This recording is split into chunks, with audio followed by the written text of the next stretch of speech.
Bro, I'm one of those guys that treats New Year's Eve like it's any other day of the week. But then something happens when it just approaches and I'm just like, 2023, let's get it. Ah! And I start going off, setting all these new goals. I start journaling. But you know what? Not this year. Fuck that. This year we ain't setting any goals. We jumping into 2023 like how we started 2022. We're not gonna meditate or make a vision board. No goals for 2023. Guys, I have a fucking problem. I just spent the last 3 hours making my 2023 vision board, and I've never made a vision board in my life. And here I am convincing you guys that I'm not gonna make any goals. But you know what? No. We're not gonna make any goals. I know I said not this year. We're gonna just keep it at the vision board, okay? Nothing else. No more. So guys, I just got finished with my affirmations, visualizations, meditations, and dream life goals for 2023. I spent the last hour doing this. Wait, what the fuck? We're closing this. You know what? In fact, I'm burning this shit. That's it. We're done with this video. No more goals, no more setting. We're good. So I came up with 7 different ways that you can use to turn your life around in 2023. And this is not going to be your typical tips like hit the gym or lose weight or, form a good habit. It's actually going to be real things that you can do today that will actually set you up to succeed and live the potential best life you want in the new year. That's why for number 1, I'm gonna actually have you guys do something that scares the living hell out of you and commit to it no matter what. So something that scares me is looking at my failures and accepting them. What I'm gonna have you guys do is just do something simple that you've been putting off for a while. So Seneca says we suffer more in imagination than in reality. So I wanna ask you, what scares you? What holds you back? Maybe you're scared of having those tough conversations. So you know what, bro, pick up the phone and just call your friend that you miss. I know most of us are scared of just being vulnerable. So why don't you ask one person for help in something that you actually need help in? A lot of us are also scared of being judged. So you know what, try that crazy new hairstyle you always wanted, or try that new clothing brand, and just see how little anyone cares in the real world. There's literally a million things that you can do that scare you. So just do something that you know you're scared of and commit to it no matter what. Because they say to not take counsel of your fears, but that's exactly what we're gonna do today. We're gonna listen to our fears, but do the opposite. Instead of not doing it, we're actually gonna jump into it. Okay, number 2, I want you to do nothing. I mean, absolutely nothing for 30 minutes a day. And a lot of you are going to probably say oh, that's easy. I can just sit down and do nothing. But think about this. When's the last time you just spent 10 minutes doing absolutely nothing? I mean, just sitting down on a chair, looking at a blank wall and just doing nothing.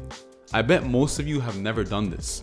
And the reason I'm telling you to do this is because our best ideas actually come when we're doing nothing. J.K. Rowling's idea of Harry Potter fully formed on a train ride. Albert Einstein came up with the theory of relativity while he was resting because he was sick in bed. Newton came up with the theory of gravity while he was resting under a tree. I personally came up with this video idea while meditating. Remember, we're always rushing in life. We're rushing towards our practice, to study, to go to school, to go to work, to go to our family. What are we really rushing towards? If you think about it, we're just rushing towards death. So if you don't take a pause or a moment to just rest and think to yourself, you'll never really come up to the solutions of your problems, or you'll never come up to what you really want in this life. So just take at least 10 minutes and work your way up to 30 minutes a day of just doing nothing. Number 3, I want you to just read one page a day of a book. And I know you guys are gonna say, what the hell? If I'm gonna read one page, I might as well read 10 pages or one chapter or for 30 minutes. Okay, so how come you're not reading then? Why are you struggling to read? Why have you not formed that habit yet? Let's be real, the hardest thing about a task is just starting it. So if your brain can comprehend just doing a small task like reading one page, doing one push-up a day, going to the gym for 10 minutes of cardio, if you can just register something on a small micro step, then your brain will actually be able to form a long-term habit. So every day, I don't care what book you choose, I want you to just read one page a day of it. And what it's gonna do is prompt your brain to read more on some days more than others. But your rule is just to read one page a day. So on those days where you're busy and you don't feel like reading at all, anyone can just get through one page. It takes 2 minutes. This habit led me to reading 2 books a month, and I am beyond grateful for that strategy. Number 4, you're gonna take a 3-month break from social media. Personally, for me, deleting social media has probably been the best decision I've ever done in my life.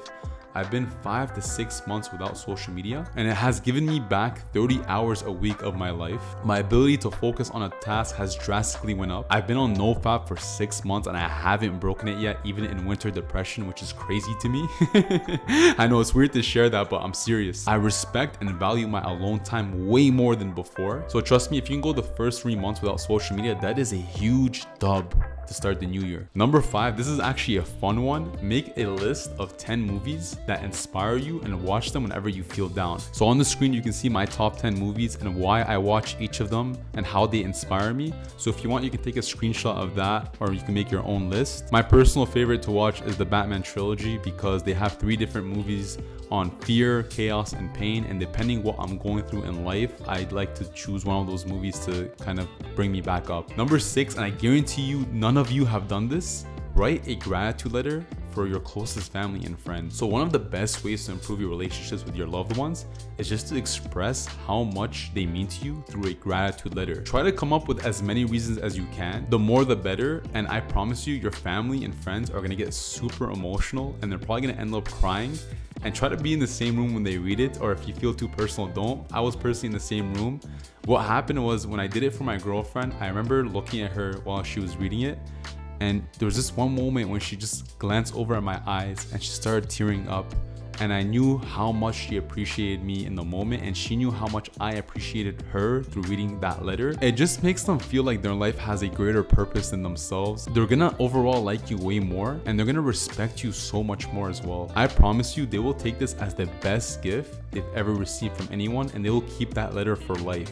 And they'll read it when they're down, so it's just such a nice gift. Number 7, pick a great leader to study or learn a new philosophy. Honestly, we all need role models that guide us, and I think it's the best to choose role models that best resemble the character that we are trying to be. So I was gonna ask you, who are you studying in life? And the answer is probably nobody. Write down character traits that you would like to, aspire to be, whether it's being stoic, whether it's being honorable, honest, kindness. Like, just write a bunch of virtues that you want to live by, and then try finding a leader in history or a leader alive today that you can follow in their footsteps. I personally follow Marcus Aurelius, but on the screen I will have a list of great leaders to study that you can see. What I do personally is every time I encounter a tricky situation, I'll just ask myself, what would Marcus do in this situation? And maybe 30 to 40% of the time I'll actually do it, and that will actually put my life on a better path because I am being the character that I want to be. So imagine choosing someone that you really look up to and trying to, make your actions align with theirs. It's just going to put your life on a better path. You're going to make better choices. You're going to make better decisions.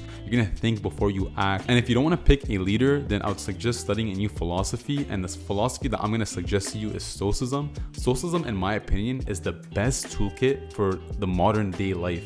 It is a 2,000-year-old philosophy that you can use on an everyday basis. This philosophy is actually the reason why I have this YouTube channel, why I'm able to be consistent, why I'm able to go to the gym every day, have better relationships, be more emotionally stable, and have beautiful virtues that I've always wanted to live by. I can't really explain it, but just getting into something like Stoicism will give you the framework you need to be successful in all realms of your life. So try it and let me know what you think. If you made it to this part of the video, I have a bonus tip for you. Make 5 different music playlists. One for working out, one for good vibes, one for sad or hard times, one for podcasts, and one for yourself that you can listen to every day. I hope you enjoyed this video. Happy New Year, everyone. Until next time.